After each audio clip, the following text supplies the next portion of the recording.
Assalamualaikum dan selamat sejahtera murid-murid. Hari ini kita bertemu kembali di dalam PDPR Bahasa Melayu tahun 1. Kita akan menyambung pelajaran kita dalam unit 19 dan tajuk yang akan kita pelajari hari ini ialah Kolam Ikan Indira. Objektif pembelajaran untuk hari ini ialah di akhir pembelajaran murid dapat memahami bahan untuk menjawab soalan bertumpu. Untuk meneruskan aktiviti kita pada hari ini, mari kita buka buku teks halaman 120. Kemahiran menulis, tajuk Kolam Ikan Indira. Di halaman ini terdapat 4 keping gambar, 4 keterangan dan juga 4 kata tanya. Tugas murid-murid adalah untuk membaca teks dengan teliti dan memahaminya. Kemudian murid-murid diminta untuk menjawab soalan yang telah disediakan. Jika murid-murid dapat lihat, di halaman ini juga terdapat kotak yang diwarnakan dengan warna ungu, merah jambu, biru dan juga jingga. Di dalam kotak terdapat 4 kata tanya iaitu apa, di mana, bila dan berapa. Oleh kerana kata tanya ini telah disediakan pada setiap baris, jadi ia dapat membantu memudahkan murid-murid mencari jawapan bagi soalan bertumpu yang telah diberi. Sebagai contoh, bagi soalan yang pertama, apakah yang ada di rumah Indira? Kata tanya telah pun diletakkan di dalam kotak berwarna ungu di perenggan yang pertama.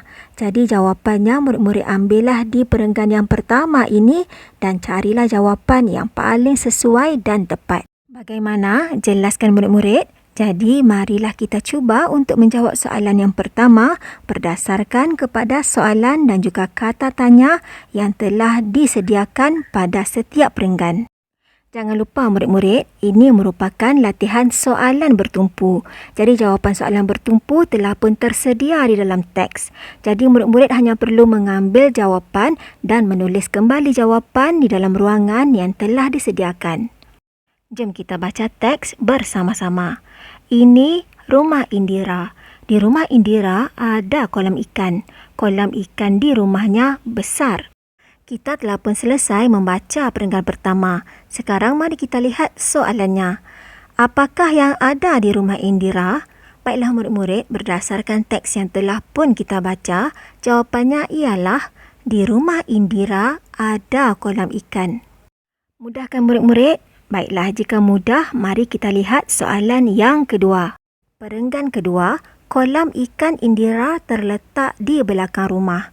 Kolam ikannya sentiasa bersih.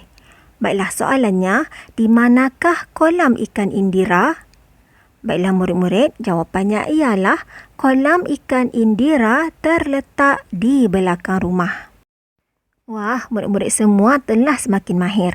Baiklah, mari kita lihat perenggan yang ketiga dan juga soalan yang ketiga. Baiklah, ayatnya, ayah Indira membersihkan kolam pada waktu petang. Kolam perlu dibersihkan agar tidak berbau busuk. Baiklah, soalannya, bilakah ayah Indira membersihkan kolam ikan? Mudahkan murid-murid? Jadi jawapannya ialah ayah Indira membersihkan kolam pada waktu petang. Perenggan yang terakhir, Indira membelah 10 ekor ikan koi. Ikan itu cantik dan berwarna-warni. Indira rajin memberi ikan makan. Baiklah murid-murid, soalannya ialah berapa ekorkah ikan yang dibelah oleh Indira?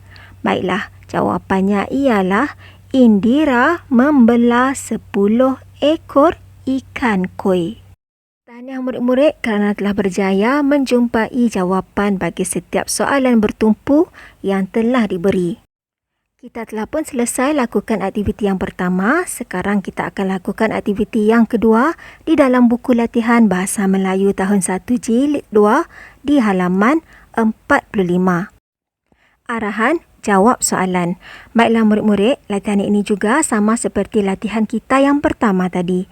Yang bezanya adalah latihan yang pertama telah diberikan teks, manakala latihan yang kedua ini hanya diberikan gambar dan murid-murid diminta untuk meneliti gambar kemudian menjawab soalan yang telah diberi.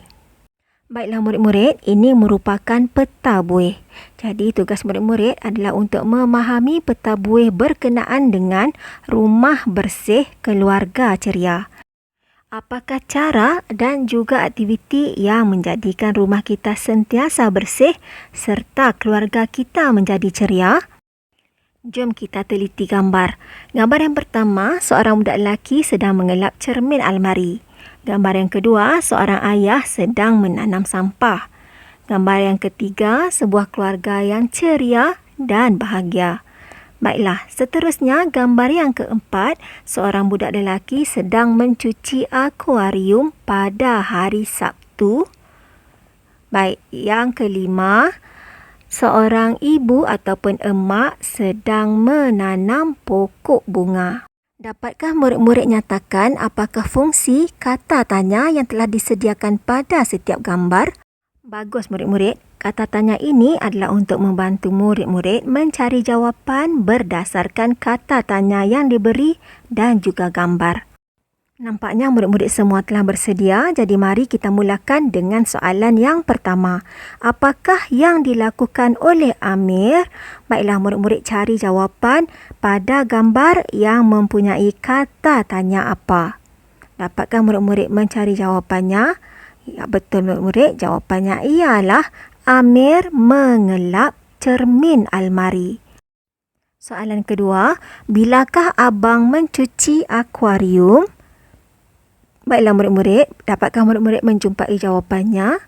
Bagus murid-murid, jawapannya ialah abang mencuci akuarium pada hari Sabtu. Baik, seterusnya soalan yang ketiga, siapakah yang menanam pokok bunga? Baik, siapakah yang menanam pokok bunga?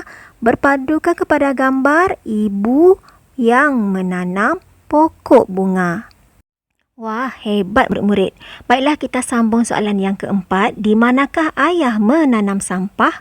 Baik, murid-murid boleh menjawab seperti berikut. Ayah menanam sampah di belakang rumah. Soalan yang terakhir, mengapakah rumah perlu bersih? Baik, jawapannya ialah rumah perlu bersih supaya keluarga ceria. Baiklah, dapatkah murid-murid memikirkan bagaimanakah cikgu mendapat jawapan ini? Bagus murid-murid, jawapannya terdapat di dalam peta buih.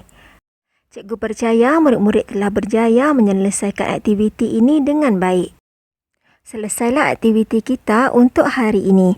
Baiklah murid-murid, tulislah dengan tulisan yang kemas dan cantik supaya mudah untuk murid-murid membuat rujukan di masa yang lain.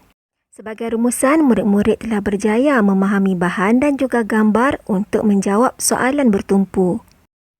Sampai di sini sahaja kelas kita untuk hari ini. Sehingga kita bertemu di kelas yang seterusnya.